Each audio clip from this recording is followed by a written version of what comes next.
जी अस्सलाम वालेकुम। आज हम बात कर रहे हैं पेनिसिलिन एंटीबायोटिक्स की। सबसे पहले तो ये पेनिसिलिन जो है ये सेल वॉल सिंथेसिस इनहिबिटर्स हैं और उसके बाद पेनिसिलिन डिफरेंट फॉर्म्स में एग्जिस्ट करती हैं। वो डिफरेंट फॉर्म्स इसकी कैसे हैं, उससे पहले अगर हम इसकी स्ट्रक्चर देखें तो इसमें एक इम्पॉर्टेंट पार्ट होता है इसका अल्काइल ग्रुप। देन इसमें दो रिंग्स होती हैं जिसमें से एक है इसकी बीटा लैक्टम रिंग। ये बीटा लैक्टम रिंग इसकी एक्टिविटी परफॉर्म करवाने के लिए रिस्पॉन्सिबल होती है। अब इस अल्काइल ग्रुप को और अल्काइल ग्रुप को अगर चेंज करते चले जाएं तो डिफरेंट फॉर्म ऑफ पेनिसिलिन्स सामने आती हैं। लाइक एक दो हम एग्जांपल्स देखते हैं। फर्स्ट अगर हम यहाँ पर ये देखें अल्काइल ग्रुप हमने मिथाइल बेंजीन लगाया तो ये पेनिसिलिन जी बन गई है, ठीक है। उसके बाद हमारे पास हमने अल्काइल ग्रुप को चेंज किया, ये पेनिसिलिन वी बन गई है। यहाँ पर अल्काइल ग्रुप और आ गया तो ये एम्पिसिलिन बन गई है। सो हमने देखा कि ये जो अल्काइल ग्रुप है इस अल्काइल ग्रुप को अगर चेंज करते चले जाएं तो उससे पेनिसिलिन जो है वो डिफरेंट फॉर्म में सामने आती हैं। अब हम बात करते हैं इनके मैकेनिज्म ऑफ एक्शन पे कि ये जितनी भी पेनिसिलिन हैं ये काम कैसे करती हैं। सबसे पहले ये इनएक्टिवेट कर देती हैं पेनिसिलिन बाइंडिंग प्रोटीन्स को। अच्छा, पेनिसिलिन बाइंडिंग प्रोटीन्स को ये इनएक्टिवेट करती हैं क्यों? ये उसके आउटर मेम्ब्रेन से, बैक्टीरिया के आउटर मेम्ब्रेन से पेनिट्रेट करती हैं पेनिसिलिन ड्रग्स और उसमें मौजूद बैक्टीरिया के पास एक पेनिसिलिन बाइंडिंग प्रोटीन्स होती हैं जो कि वहाँ पर उसमें सेल वॉल की सिंथेसिस में अपना रोल प्ले कर रही होती हैं। ये उस पेनिसिलिन बाइंडिंग प्रोटीन्स को जब इनएक्टिवेट करेंगी तो उसके नतीजे में सेल वॉल की सिंथेसिस इनहिबिट हो जाएगी। देन ये ट्रांसपेप्टिडेज एंजाइम को इनहिबिट करती हैं। जब ये ट्रांसपेप्टिडेज एंजाइम इनहिबिट होगा तो पेप्टाइडोग्लाइकैन बनाने के लिए, अब चूँकि ये हमें मालूम है कि बैक्टीरिया की सेल वॉल में पेप्टाइडोग्लाइकन होता है, उससे बनी होती है। तो पेप्टाइडोग्लाइकन में दो चीज़ें आ गई, एक ग्लाइकन और दूसरा पेप्टाइड। तो वो जो पेप्टाइड है उसमें जो ट्रांसपेप्टाइड जो बॉन्ड्स बन रहे हैं उस पेप्टाइडेशन उस बॉन्ड की फॉर्मेशन को रोकते हैं, जिसके नतीजे में पेप्टाइडोग्लाइकन नहीं बन पाते और इस तरीके से सेल वॉल की सिंथेसिस इनहिबिट हो जाती है। और तीसरा इसका मैकेनिज्म ये है कि ये ऑटोलाइजेंस को एक्टिवेट करती हैं।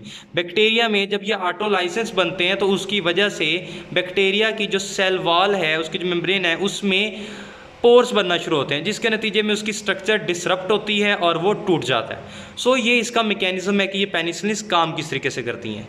नेक्स्ट अगर हम इसके फार्माकोकाइनेटिक्स की तरफ चलें तो इसकी सबसे पहले हम एडमिनिस्ट्रेशन की अगर बात करें तो इसकी एडमिनिस्ट्रेशन डिपेंड करती है ड्रग की स्टेबिलिटी टू गैस्ट्रिक एसिड, कि वो गैस्ट्रिक एसिड में किस हद तक स्टेबल है।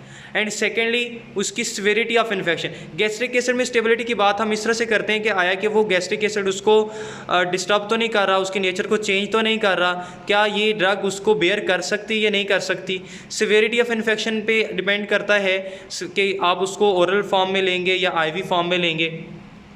देन जस्ट लाइक अगर हम बात करें कि हमारे पास पेनिसिलिन वी है, अमोक्सिसिलिन है, ये हम ओरल फॉर्म में लेते हैं, ठीक है। और आईवी के अगर एग्जांपल लें तो सल्बेक्टम का और एम्पिसिलिन का जो कम्बिनेशन है उसको आईवी फॉर्म में लिया जा रहा होता है।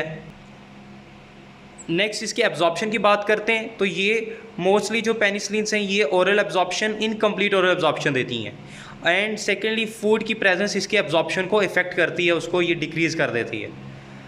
डिस्ट्रीब्यूशन की बात करें तो बॉडी में बड़ी वेल डिस्ट्रीब्यूशन होती है, तमाम टिश्यूज़ तक ये डिस्ट्रीब्यूट होती है। इवन ये प्लेसेंटल बैरियर को भी क्रॉस करती है। लेकिन याद रखिए कि ये जब प्लेसेंटल बैरियर को क्रॉस करते हैं तो इसका किसी किस्म का कोई टेराटोजेनिक इफेक्ट नहीं आता, तो ये इसकी एक सेफ्टी भी है। इसके अलावा ये बोन्स में भी पेनिट्रेट कर सकती है, CSF को भी उसमें भी ये पेनिट्रेट कर सकती है। देन इसकी एक्सक्रीशन ट्यूबुलर एक्सक्रीशन है थ्रू किडनीज एंड सेकेंडली ये एक्सक्रीट आउट होती है इनटू ब्रेस्ट मिल्क। नेक्स्ट इसके अगर हम ADRs की बात करें तो ये नोजिया काज कर सकती है, डिजीनेस काज कर सकती है, हेडेक काज करती है, fever, skin rashes, bronchospasm, angioedema, nephritis cause करती है।